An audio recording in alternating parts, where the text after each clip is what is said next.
नमस्कार, advocate talk channel में आपका स्वागत करता हूँ, अभिनंदन करता हूँ। आज का सवाल एक पिता ने पूछा है, यदि कोई लड़की किसी आवारा लड़के के साथ भागने का पूरी तरह से मन बना चुकी हो तो उसके परिवार वाले उसे कैसे नियंत्रित कर सके। सवाल अच्छा है और जरूरी भी है, और माँ बाप होने के नाते, अभिभावक होने के नाते हम लोगों को ऐसी स्थिति से अक्सर दो चार होना भी पड़ता है। साहब, इस सवाल का जवाब मैंने कोरा पे दिया है, कोरा हिंदी के ऊपर, और वह पाठकों ने बहुत प्यार दिया, अप्रिसिएशन दिया। और ये सवाल का जवाब क्या, मैंने एक सच्चा किस्सा साझा किया है, जो किस्सा मेरे एक क्लाइंट का था, उनके परिवार से संबंधित था, क्योंकि वकील का काम अपने क्लाइंट की प्राइवेसी रखना भी होता है। तो मैं इस सच्चे किस्से को आपको सुनाऊं उससे पहले मैं आपको बता दूं कि इसमें नाम काल्पनिक होंगे और कोई भी ऐसी डिटेल नहीं होगी जिससे उनकी पहचान उजागर हो सके। तो किस्सा कुछ इस तरह से है साहब कि एक क्लाइंट जिनका जमीनी विवाद चल रहा था, जिनका नाम सत्यपाल जी था, वो अक्सर अपने केसों के सिलसिले में हमारे पास आते रहते। एक दिन वो उदास से चेहरा लिए बैठे थे, तो हमने ना चाहते हुए भी उनसे पूछ लिया, सत्यपाल जी कहिए ना, क्या बात, क्यों आप ऐसे चेहरा लटकाए बैठे। तो उन्होंने कहा, वकील साहब कोई बात नहीं है। खैर, हमने उन्हें थोड़ा सा कुरेदा, वकील होने के नाते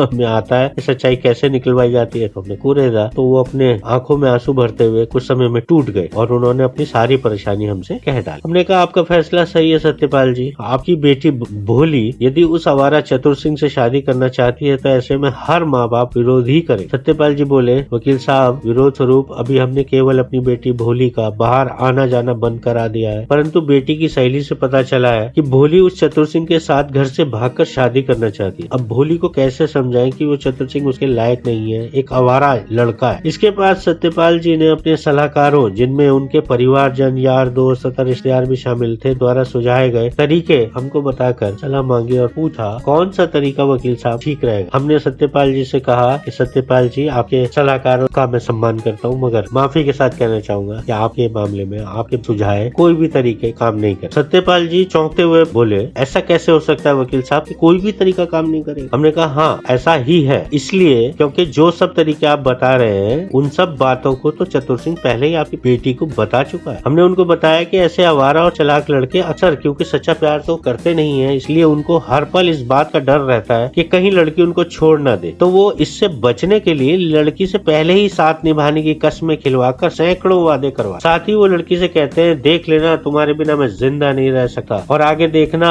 हमारे रिश्ते के बारे में पता चलने पर तुम्हारे घर वाले बिल्कुल नहीं मानेंगे, वो तुमको मुझसे दूर करने के लिए तुम्हें पहले समझाएंगे, फिर तुम्हारी सहेलियों से और रिश्तेदारों से भी समझाने की कोशिश करेंगे। तुम जब समझने से नहीं मानोगी तो शायद वो मुझ पर हमला करवा दें, मेरी पिटाई करवा दें, या तुमको मारपीट से समझाने का प्रयास करें, हमारा मिलना बंद करवा देंगे, पुलिस की मदद लेंगे और हो सकता है मुझे जेल भिजवा दे। इस पर भी तुम नहीं मानी तो तुम्हारी माँ या पापा तुमको आत्महत्या करने की धमकी देंगे। वो कहेंगे कि बेटी, अगर तूने हमारी बात नहीं मानी या चतुर सिंह से शादी करी तो हम जहर खा लेंगे, हम मर जाएंगे। अब सत्यपाल जी की नजरों में प्रश्न चिन्ह की जगह विस्मयकारी भाव दिखने लगे। वो सोचने लगे कि ये वकील साहब कह क्या रहे हैं आके। उन्होंने चौंकते हुए दोबारा से हमसे पूछा, वकील साहब मैं समझा नहीं, मुझे आप ठीक से समझाइए। हमने उन्हें कहा, अब आप ही बताओ सत्यपाल जी, जब आप मेरे बताए केस के भविष्य के सटीक होने पर मुझ पे विश्वास करने लगे थे, तो क्या आपकी बेटी भोली उस आवारा चतुर सिंह द्वारा बताई बातों के सच होने पर चतुर सिंह पर और ज्यादा विश्वास करेगी या नहीं? सत्यपाल जी ने हाँ में सर हिलाते हुए पूछा, वकील साहब तो आप ही बताइए कि ऐसा क्या करें कि हमारी बेटी भोली हमसे मान जाए, उसको समझ आ जाए कि चतुर सिंह उसके लायक नहीं है और चतुर सिंह से उसका पीछा छूट। हमने उन्हें बताया कि आपको कुछ ऐसा करना होगा जो चतुर सिंह ने आपकी बेटी भोली को बताया ही ना हो। अब बेटी के साथ वो सब होगा जो चतुर सिंह के बताए तरीकों से अलग होगा, तो भोली का विश्वास चतुर सिंह पर कम हो जाएगा और तब आप अपनी बेटी का भरोसा हासिल करके चतुर सिंह की चतुराई को हरा सकते। अब हमने आगे क्या और कैसे करना है बताकर सत्यपाल जी को घर भेज। सत्यपाल जी अब समझ चुके थे क्या करना है, तो सत्यपाल जी ने हमारी सलाह के अनुसार अपने घर जाकर अपनी बेटी के सामने ये कहते हुए लड़ना शुरू कर दिया पत्नी से कि वो वकील साहब के पास गए थे और उन्होंने बताया कि लड़की यदि बालिग है तो वो किसी से भी शादी कर सकती है, और यदि आपकी बेटी किसी आवारा बेरोजगार लड़के से भी प्यार करती है तो क्या हुआ, अगर आप लोगों को अपनी बेटी से प्यार है तो उस लड़के को लायक भी बनाया जा सकता है, और अगर वो लड़का आपकी बेटी को प्यार करता है तो आपकी बात मानकर वो लायक बन जाएगा, और जब वो लायक बन जाएगा तो आपकी हैसियत का हो जाएगा, तो आपको उसे अपनी बेटी की शादी करवाने में क्या हर्ज है। इस बात को सुनकर उनकी पत्नी आग बबूला हो गई और एक भयंकर झगड़ा उनके घर में प्रारंभ हुआ, और लड़की वो सब झगड़े को देख रही थी कि कैसे माँ और बाप लड़ रहे हैं और कैसे पिताजी मेरा पक्ष ले रहे हैं। इस झगड़े को सुनकर लड़की एकटक माता और पिता को देख रही थी, और सत्यपाल जी की पत्नी चिंगाड़ चिंगाड़ के लड़ रही थी और हमको भी बुरा भला कह रही थी कि कैसे वकील साहब है, क्या उल्टी सीधी सलाह दे दी और क्या समझा दिया जो आप उस आवारा चतुर सिंह से बेटी की शादी करने को तैयार हो। अब सत्यपाल जी की पत्नी ने सत्यपाल जी का खाना पीना बंद कर दिया। सत्यपाल जी को रोटी पानी बनना बंद हुआ तो बेटी ने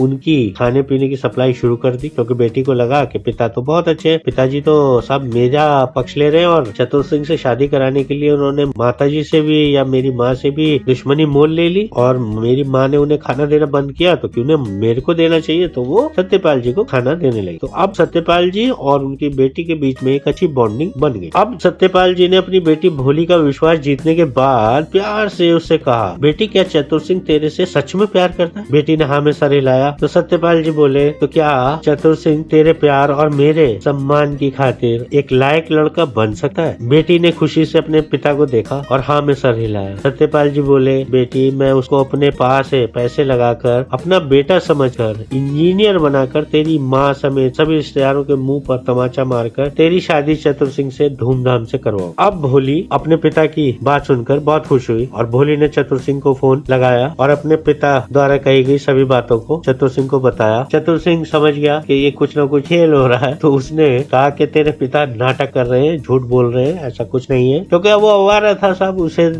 नौकरी से या उसे पढ़ाई से क्या मतलब, और वो कहाँ अपनी आवारागर्दी छोड़ के इंजीनियरिंग की पढ़ाई हॉस्टल में जाके करता। तो उसने सत्यपाल जी की बुराई भोली से करना शुरू करी। मगर अब क्योंकि भोली के पिताजी सत्यपाल जी भोली के नजदीक आ चुके थे, उसका विश्वास जीत चुके थे, तो भोली ने अपने पिता की बुराई नहीं सुनी और फोन को पटक। अब बस चतुर सिंह की चतुरता से किया गया प्यार सत्यपाल जी की बेटी के सामने आ गया। वो समझ गई कि ये इंसान मेरे पिता की इज्जत नहीं करता, मेरे पिताजी की कहीं भी जायज बात को नहीं मानता। उसने बहुत कोशिश करी, उसने कहा तेरे मम्मी पापा ने ये क्या होगा, तुझे मारा होगा, तुझे पीटा होगा। मगर भोली ने सब बातों से इनकार करते हुए कहा कि नहीं, मेरे पिता तुम्हें एक इंजीनियर बनाना चाहते हैं, तुम्हें अपने पैसे लगा के पढ़ाना चाहते हैं और उसके बाद शादी करने को कहते हैं, तो क्या दिक्कत है तुम्हें, तुम क्यों नहीं उनकी बात मानते? चतुर सिंह राजी नहीं हुआ, उसने फोन काट दिया। भोली के सामने सच्चाई आ चुकी थी। भोली अपने पिताजी के पास गई और चिपट कर रोने लगी और बोली, पिताजी जहाँ आप बोलोगे, जिसे बोलोगे मैं उससे शादी करूँ। मेरे लिए आपके प्यार और सम्मान से बढ़कर कोई नहीं। आपने मेरी खातिर पूरे परिवार से दुश्मनी मोल ली, सबका विरोध झेला, फिर भी आपने मेरा साथ दिया, मेरी खुशी में साथ दिया। मगर वो नालायक, वो आवारा, वो एक इतनी सी बात मानने को राजी नहीं हुआ कि वो आपके कहने से अपने को लायक बना ले। मैं उसे प्यार नहीं करता, मैं ना उसे शादी करूंगी, अब वो मेरी जिंदगी में नहीं है। सत्यपाल जी ये सुनकर मन मन मुस्काए, खुश हुए और अगले दिन हमारे पास पहुंच गए। हमने उनसे कुछ पूछते उससे पहले ही उनकी आंखों में आंसू थे, वो रो पड़े और रोते हुए हमसे हाथ मिलाया और हमारे हाथों को अपने माथे से लगाते हुए धन्यवाद था और वो चले। तो जनाब इस कहानी से एक बात बड़ी गंभीर है जो मैं आपको समझाना चाहता हूँ। मोहब्बत को अगर हराना है ना साहब, तो आप मोहब्बत से ही हरा सकते हैं। उसका विरोध करके, उसे लड़के कोई फायदा नहीं। यहाँ सत्यपाल जी को हमने ये सलाह इसलिए दी कि अगर वो इसका विरोध करते ना अपनी बेटी का, तो विरोध का जवाब भी उन्हें विरोध से ही मिला। जब वो अपनी बेटी के पक्ष में खड़े हो गए तभी तो अपनी बेटी को सब वो सही और गलत दिखा पाए। अगर वो विरोध में होते तो उनकी हर कही बात को उनकी बेटी नहीं समझती। अब क्योंकि आप किसी बेटी को समझा रहे हैं, बेटी को मोहब्बत समझाइए, मोहब्बत को हराना है, मोहब्बत का इस्तेमाल कीजिए साहब। दुश्मनी या ताकत का इस्तेमाल करने से मोहब्बत नहीं हारा करती। मोहब्बत को हराना है तो वो मोहब्बत से हारेगी। तो यहाँ चतुर सिंह का नकली प्यार सत्यपाल जी के असली प्यार के आगे हार। अगर सत्यपाल जी अपने रिश्तेदारों की सलाह मानकर बेटी के साथ मारपीट करते, लड़ाई झगड़ा करते, गुंडागर्दी करते, तो हो सकता है उनकी बेटी भाग जाती, तो उनके ऊपर कलंक लगता, तो सो अलग। मगर वो बेटी की जो सारी जिंदगी खराब होती, वो जिंदगी तो वापस नहीं आती ना। थोड़ी सी समझदारी से अगर उन्होंने किया। अब कई लोगों ने मुझसे कोरा पे पूछा कि अगर चतुर सिंह इंजीनियरिंग कर लेता, तो मैंने कहा कर लेता तो फिर वो आवारा नहीं रह जाता ना साहब, फिर वो एक इंजीनियर बन जाता। और इंजीनियर से शादी करने में सत्यपाल जी को क्या दिक्कत थी? वो तो फिर शादी हो ही जाती और 3 साल हॉस्टल में रहता, पढ़ाई करता, तभी तो इंजीनियर बनता। अब जब इंजीनियर बन गया तो फिर आवारा नहीं रह गया। आवारा नहीं रह गया तो जो उसकी डिस्क्वालिफिकेशन थी वो खत्म हो गई, तो शादी कर देते सत्यपाल। तो ये किस्सा आपसे साझा करना था, एक वकील को आपसे बात करनी थी और ये किस्सा सच्चा था। मैंने कोरा पे लिखा हुआ है साहब, आप मेरी प्रोफाइल में जाके सवाल के कोई डाल के सर्च करेंगे तो आपको